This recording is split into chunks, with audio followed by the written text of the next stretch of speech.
তবে আমরা একটু জানি, একটু বলতে পারি যে আজকে আমরা ভারত থেকে দিয়েছি, রিসিভ করেছে, কিন্তু আপত্তি হয়নি।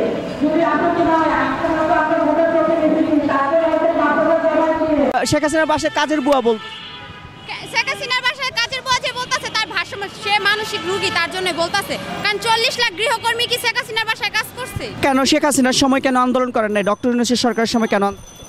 তখন আন্দোলন করি নাই, আমাদের চোখ বন্ধ ছিল, এখন আমাদের চোখ খুলে দিয়েছে।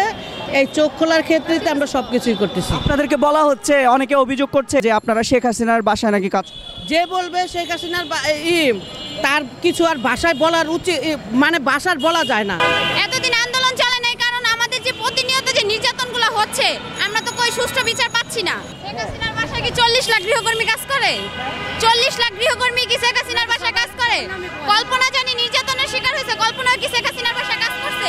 তাহলে আমরা এখন কেন এই যে কল্পনা যে 5 বছরের মেয়ে জানি নির্যাতনের শিকার হয়েছে, কই পাইলাম না তো। নির্যাতনকারীকে এইভাবে শাস্তি দেখ যেভাবে কল্পনাকে শাস্তি দিয়েছে, তাহলে আমরা বলবো হ্যাঁ দেশের আইন কানুন এখনো ঠিকঠাক আছে। আমরা আমাদের দাবিগুলো আদায় না পারলে কল্পনার মতো যেমন নির্যাতন হয়েছে, আমরা প্রত্যেক নিয়োগকারীকে আমরা ওইভাবে আন্দোলন করে ওইভাবে নির্যাতন করব। আমাদের দাবি যে আমরা বাসা বাড়ি কাজ করি, আমাদের কোনো চুক্তিপত্র নাই, কাজ থেকে ছাড়িয়ে দেওয়া হয়, ওরা অসময়ে আমাদের আচরণ করে, নিজেকে ঠিকমতো মাসের বেতনটা দেওয়া হয় না, এই আর কি। অনেক সময় বুয়ারা শারীরিক নির্যাতনের শিকার হয়, এইসব বিষয়ে কি আপনাদের কোনো দাবি আছে?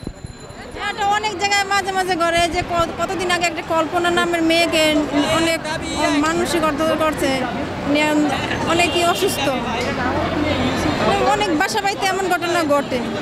হ্যাঁ, দাবি যে আমাদের অধিকার আদায়ের জন্য আমরা এই জায়গায় আসছি। আমরা মান্ডা থাকি, ওই জায়গায় বাসা বাড়ি কাজ করি। মূল দাবিটা আমাদের এই জায়গায় আসার কারণ আমাদের শ্রম আইনে অন্তর্ভুক্ত করার জন্য।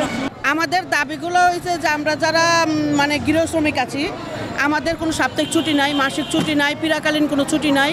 এমনকি ছোট বাচ্চা নিয়ে যদি তাদের বাসায় কাজে যায়, সেখান দিয়েও তাদের সমস্যা হয়। তাহলে আমাদের একটা ডে কেয়ার সেন্টার দরকার, বাচ্চা রেখে যাতে আমরা নিশ্চিন্তে কাজ করতে পারি। আর যে মাসিক ছুটি আছে, সাপ্তাহিক ছুটিটা আছে, আমরা সেই ছুটিটাও পাই না, সেই ছুটিটা আমাদের দিতে হবে।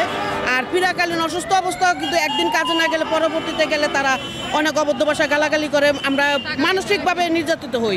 কিন্তু এই নির্যাতিত যাতে না হয়, আমাদের ওই ছুটিটাও দিতে হবে। আমাদের যে 6টা দাবি আমরা উত্থাপন করছি, আমরা দিয়েছি, তারা রিসিভ করছে। দেখি আমরা কতটুকু আসক্ত হতে পারি। যদি আমাদের দাবিটাও উত্থাপন না হয়, আমরা পরবর্তী নির্দেশ পাওয়া পর্যন্ত আমরা এটা আছি। তারপরে হয়তো আমরা আজকে গোটা আছি কয়েকজন, হয়তো আমরা পরে বড় জমায়েত নিয়ে আমরা এটা মোকাবেলা করব।